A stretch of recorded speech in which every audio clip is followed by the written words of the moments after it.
Hola a todos, yo soy Alejandro Marini Larena, biólogo de la Universidad de La Plata.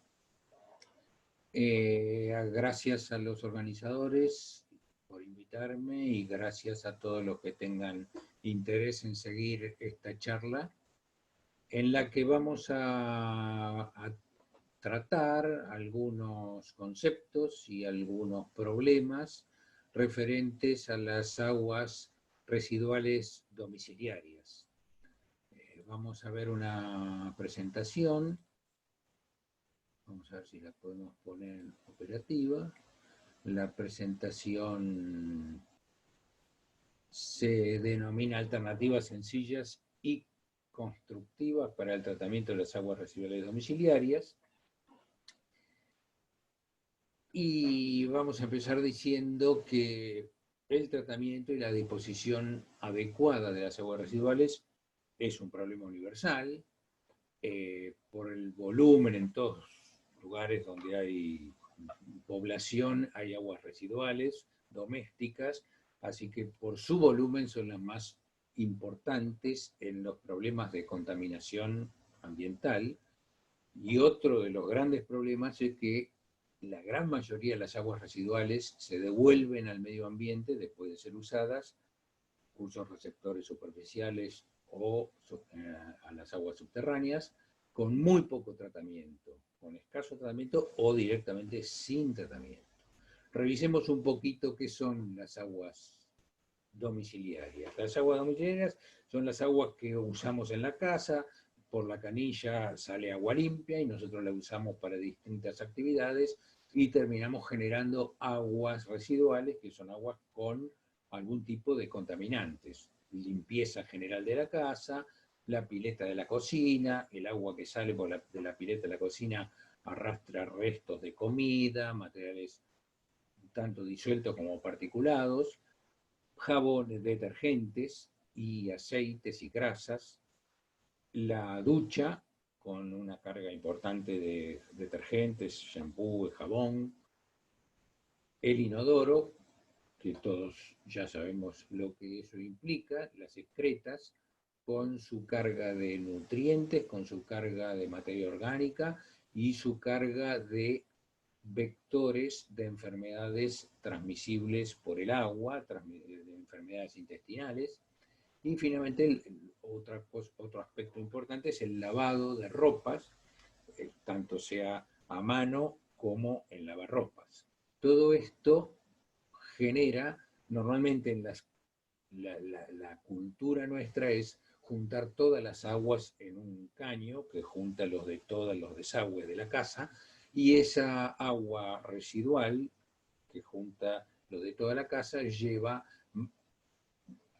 material particulado, partículas, cosas, semillas, cáscaras de peladura de frutas o de papas, papel, materia orgánica particulada, materia orgánica disuelta, nutrientes que conforman la materia orgánica, especialmente nitrógeno y fósforo, que tienen efectos importantes sobre el ambiente, organismos patógenos provenientes de las heces fundamentalmente, y un montón de otros contaminantes, porque en alguna casa siempre se tira un resto de pintura, un solvente, un veneno para hormigas, lo que sea. Entonces, las aguas residuales suelen tener una mezcla muy importante de muchos contaminantes distintos. Y estos contaminantes tienen como destino final los cuerpos de agua, los cuerpos de agua superficiales o subterráneos, o los acuíferos. En las aguas superficiales, las partículas enturbian el agua, la materia orgánica, con su demanda de oxígeno por parte de la microbiología, genera putrefacción, olores, los nutrientes son muy fertilizantes, nitrógeno y fósforo, lo que ayuda al desarrollo de malezas, y los patógenos que vienen con las heces transforman esas aguas en aguas infecciosas, transmiten enfermedades. Entonces, cuando volcamos aguas residuales domiciliarias en arroyos, en zanjas, en cuerpos de agua superficial, lo que encontramos es un deterioro evidente porque el agua cambia de aspecto, empezamos a tener aguas coloreadas, aguas grises, con mucho desarrollo de malezas, olores. Y cuando volcamos aguas residuales en las aguas, en el suelo, y eso infiltra y va a las aguas subterráneas, lo que tenemos es fundamentalmente por el aporte de materia orgánica y de nitrógeno, lo que llega a las aguas subterráneas normalmente es el ion nitratos, es el nitrógeno en forma de nitratos, que es un ion relativamente tóxico, no muy tóxico, pero tiene algo de toxicidad. De hecho, está reglamentado en el Código Alimentario un límite máximo de nitrógeno, por encima del cual el agua deja de ser potable, y la posibilidad de que patógenos, virus y bacterias lleguen a través del suelo al agua subterránea, a los acuíferos, de manera que el agua subterránea puede transformarse, puede dejar de ser potable y ser transmisora de enfermedades. Esta problemática de las aguas residuales tiene distintos aspectos que requieren distintas soluciones. Existen el caso de grandes ciudades que tienen redes cloacales que juntan las aguas de todas las casas, pero que no tienen planta de tratamiento y vuelcan en el medio ambiente un chorro enorme de agua cruda. Eso es un problema. Hay otras ciudades que tienen red de alcantarillado, juntan las aguas cloacales y tienen planta de tratamiento, normalmente ciudades más chicas, pero esas plantas de tratamiento muchas veces son defectuosas por falta de mantenimiento, por falta de operación. Luego tenemos una población periurbana que en todas las ciudades, grandes, medianas y chicas también, digamos, siempre alrededor de las ciudades hay un cordón de población periurbana que no tiene servicio cloacal, porque todavía no le llegó o porque no es posible dárselo, y que eso representa otro problema. Luego tenemos pueblos rurales, pueblos pequeños, dispersos en el campo, que no tienen servicio local, y luego tenemos instalaciones y viviendas rurales aisladas, una casa en el medio del campo, o cuando digo instalaciones a veces podemos pensar en una hostería, en un camping, en un recreo que está alejado de una ciudad y no tiene servicio de saneamiento. Bueno, en esta charla nos vamos a centrar principalmente en la población periurbana sin servicio de cloacas. Aquí tenemos un esquema, un mapa o un esquema de mapa de la ciudad de La Plata y tenemos en distintos colores. El área amarilla es el área que tiene servicio de agua potable y cloacas. El área marrón es el área que tiene agua potable pero no tiene cloacas. Y el área bordó es la que no tiene ni agua ni cloacas. Fíjense que obviamente en el casco urbano, el centro de la ciudad, toda la ciudad tiene servicio de agua y cloacas, pero en toda la periferia hay zonas marrones donde no hay servicio de cloacas. Aquí tenemos una foto, creo que es una imagen de Google, de la ciudad de La Plata, y en celeste tenemos los asentamientos, lo que llaman asentamientos, que son barrios no oficiales. Hay 129 asentamientos con unos 130.000 habitantes relevados en 2016. Todas esas áreas que no tienen servicio de cloacas, todos estos asentamientos, 130.000 personas y seguramente que hay muchos más, ¿cómo resuelven su problema de aguas residuales? Lo resuelven con una tecnología que es la más habitual en nuestra cultura, que es la del pozo ciego. Pozo ciego es una tecnología traída de Europa por los inmigrantes italianos y españoles, que es un pozo cilíndrico, angosto y profundo, donde se vuelcan las aguas de la casa. En muchos casos, en todos esos barrios periféricos, en muchos casos el agua va directamente, todo lo que sale de la casa va directamente al pozo, con sólidos, con aceite, con detergente, Entonces, el pozo que está cavado en la tierra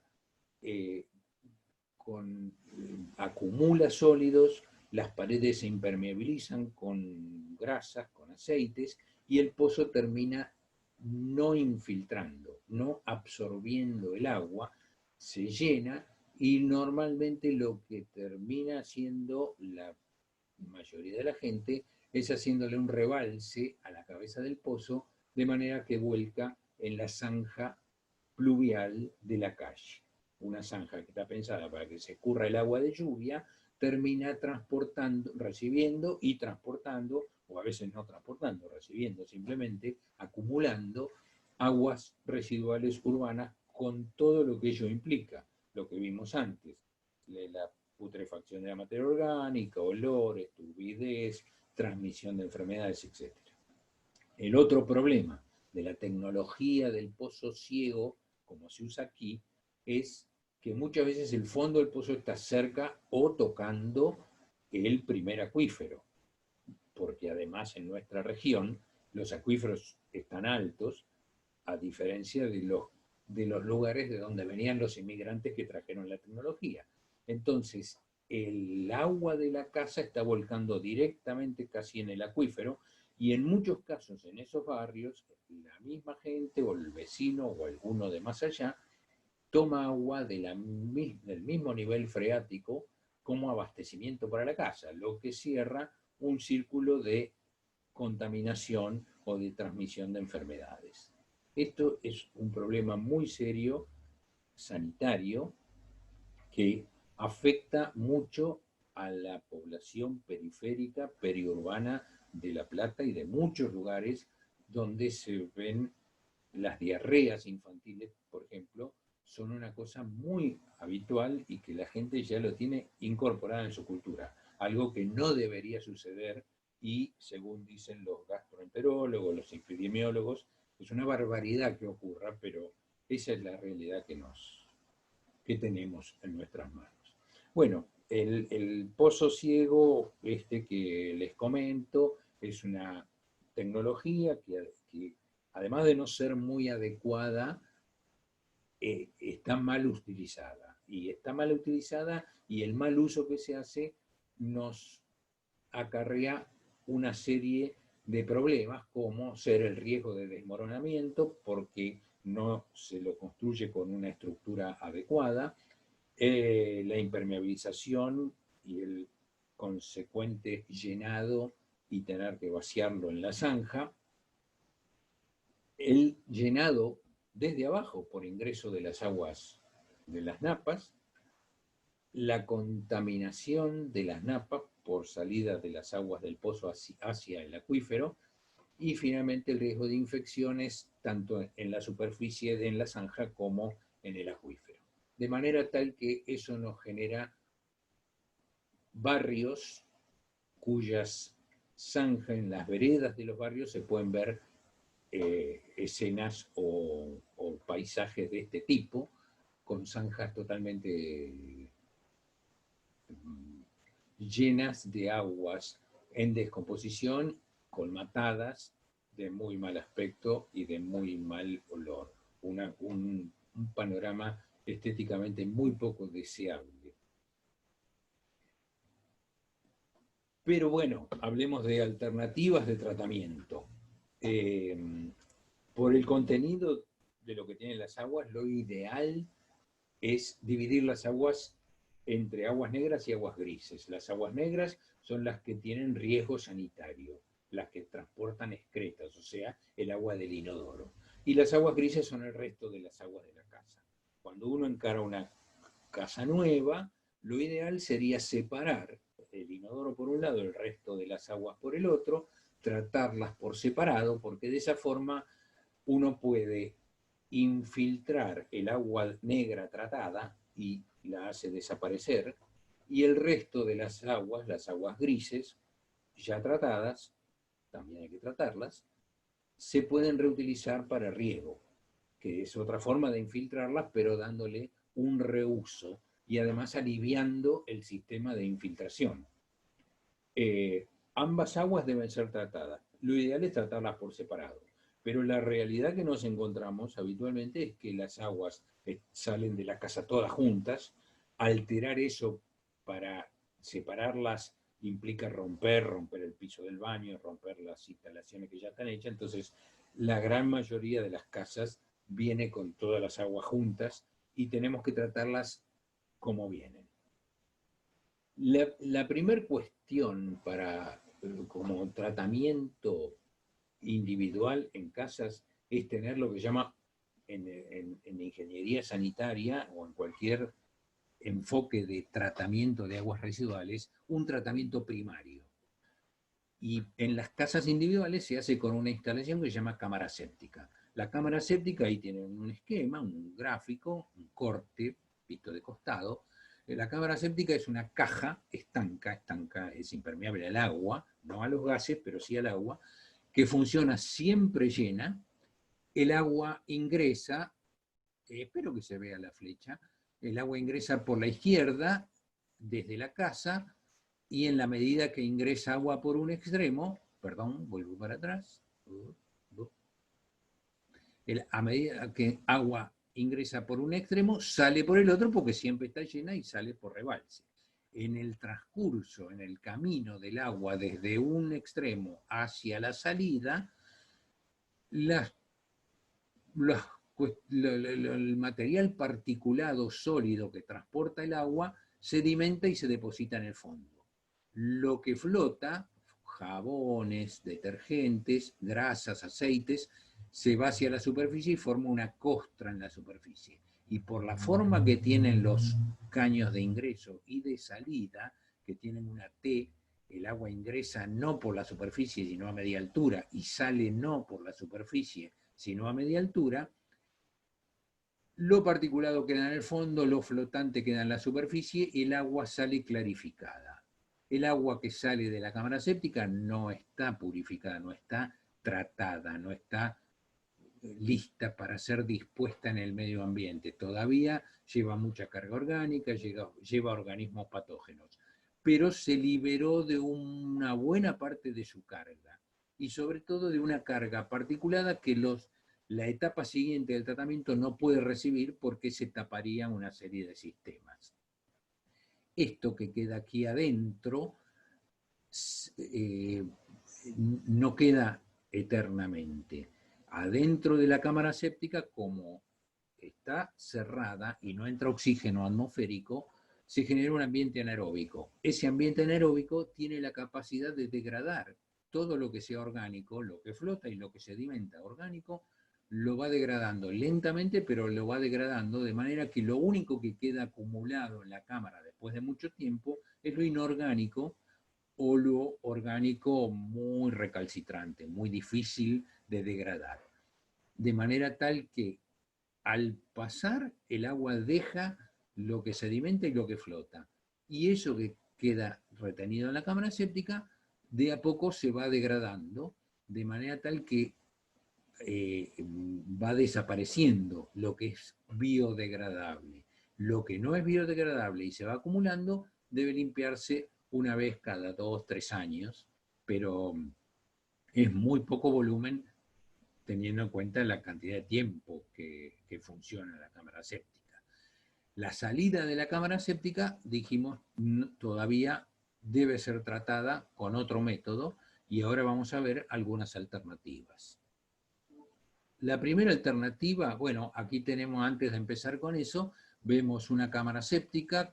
La construcción normalmente, la construcción convencional es con mampostería, con las paredes de ladrillos que se levantan, se hace un fondo de hormigón, las paredes luego se impermeabilizan con cemento, aquí están los caños de entrada y salida, y luego se le hacen unas tapas con cemento también, que cuando se colocan, se impermeabilizan con una mezcla que no implica pegarlas definitivamente, porque en algún momento para limpiar la cámara hay que abrirlas, pero es como para hacerlas herméticas a los gases y que no salgan. Esta misma cámara séptica se puede construir con elementos reciclados como ser tambores plásticos. Aquí tenemos una secuencia de construcción de tambores que se agujerean, se le colocan los caños en su lugar, se hace un pozo y se instalan nivelando los caños para que el agua corra de la casa hacia la cámara séptica. Y aquí tenemos la cámara séptica terminada, ya llena y con las tapas puestas. Dijimos que la salida de la cámara séptica todavía debe ser tratada. El primer caso es el pozo absorbente, el pozo que llamamos habitualmente ciego. Bueno, el pozo absorbente, esta es la forma de construirlo, es un pozo, en este caso es subcuadrado, en este caso son redondos. Fíjense que en este caso le han hecho una pared de ladrillo, lo que llama un pozo calzado, pero en el fondo no tiene pared de ladrillo, directamente está la tierra. El pozo absorbente, hay una forma de construirlo reglamentaria, digamos, que puede garantizar la mejor opción de que funcione bien. El pozo se cava el pozo en la tierra y dentro del pozo se hace una pared de contención cilíndrica, como esa que vimos, como esta que vimos en esta diapositiva. En este caso, esto es un corte de esa pared, pero separada de la pared de tierra. Entre la pared de ladrillos y la pared de tierra se llena de piedra, lo mismo que el fondo. Y al pozo solo deben entrar líquidos, lo que sale de una cámara séptica, no sólidos. En la cámara séptica van a quedar atrapados las grasas, los aceites, los sólidos, de manera que aquí solo va a entrar agua. Y el fondo de la excavación, el fondo del pozo, debe estar por lo menos a 1,20, 1,50 del nivel freático de la napa, para que lo que cae aquí se filtre a través de este suelo que no alteramos, que no lo tocamos, porque la excavación llegó hasta aquí, hasta el fondo. Entonces, a través de ese suelo, el agua se va a filtrar y va a llegar a incorporarse a la freática sin contaminantes. Esta es una forma de infiltrar el agua y devolverla al subsuelo, al nivel freático. Otra posibilidad otra alternativa, es lo que llamamos el terreno de infiltración. El terreno de infiltración es una serie de caños perforados dispuestos en zanjas cavadas en el suelo, zanjas poco profundas, 50 centímetros de profundidad, que reciben el agua que sale de la cámara séptica, se distribuye por los caños. Aquí abajo a la derecha tenemos un corte de una de esas zanjas. El caño está apoyado sobre una cama de piedra, que puede ser piedra de construcción o escombro, que está rellenando la zanja, de manera que el agua sale por las perforaciones del caño, corre entre las piedras, donde se desarrolla una flora bacteriana que se nutre de los contaminantes del agua, y luego llega al fondo de la zanja, donde se infiltra en el suelo. Una vez más, el fondo de la zanja debe estar por lo menos 1,20 m, 1,50 m encima del nivel freático. En este caso es más fácil porque la zanja es mucho más playa, es mucho menos profunda que el pozo absorbente. Pero a veces en los lugares donde las napas están muy altas se puede hacer un terreno de infiltración, todavía con margen para que haya 1,20, 1,50 metros de suelo antes de incorporarse la freática. El agua, decía, primero pasa por entre la piedra, donde se desarrolla una flora bacteriana que se nutre de los contaminantes que trae el agua residual, y luego se infiltra a través del suelo, que se transforma en un filtro muy fino. Las partículas del suelo son chiquitas, los espacios que dejan también son muy finos, entonces prácticamente el agua, después de atravesar 1,20 m, 1,50 m de suelo, está purificada. Esto es un ejemplo de un terreno de filtración grande, fíjense el largo de la zanja con los caños. También se pueden hacer pequeños. En una casa chica, en un barrio periférico, hicimos, después de una cámara séptica, hicimos este terreno de infiltración, que era una sola zanja de unos 4 o 5 metros de largo, con un caño, porque la cantidad de agua que usaban era muy poca. Otra alternativa es lo que se llama un filtro anaeróbico. Un filtro anaeróbico no es ni más ni menos que un recipiente relleno de piedra donde el efluente de la cámara séptica ingresa por el fondo y es obligado a circular en forma ascendente a través de la piedra, que se tapiza de la misma microflora bacteriana que se nutre de los contaminantes, de la materia orgánica, de los nutrientes que traen las aguas residuales. Aunque vengan de la cámara séptica, todavía conservan una buena cantidad de materia orgánica disuelta y de nutrientes disueltos. De esa materia orgánica, de esos nutrientes, se nutren las bacterias que terminan de limpiar el agua. Y el agua que sale ya tiene mucho menos carga de materia orgánica y mucho menos carga de material particulado que le da turbidez. Sale un agua clarificada. Aquí abajo, a la izquierda, tenemos una combinación de cámara séptica con filtro anaeróbico. El agua ingresa, pasa por la cámara séptica y luego es obligado a pasar para abajo y desde abajo hacia arriba a través del filtro anaeróbico. Y a la derecha tenemos solamente un filtro anaeróbico un poco más tecnológico, un poco más ingenieril. Estos filtros anaeróbicos también lo podemos construir con tambores reciclados. Esto es un ejemplo de un tratamiento que armamos una dependencia de la universidad en el tambo de la Facultad de Agronomía. Y finalmente tenemos los humedales construidos. Los humedales construidos son cubetas cavas en la tierra. Es una cubeta, un pozo poco profundo, cavado en la tierra, relleno con un material también particulado, piedra, escombro, y plantado con plantas acuáticas. El agua ingresa por un extremo, circula entre las piedras y entre las raíces de las plantas y sale por el otro extremo.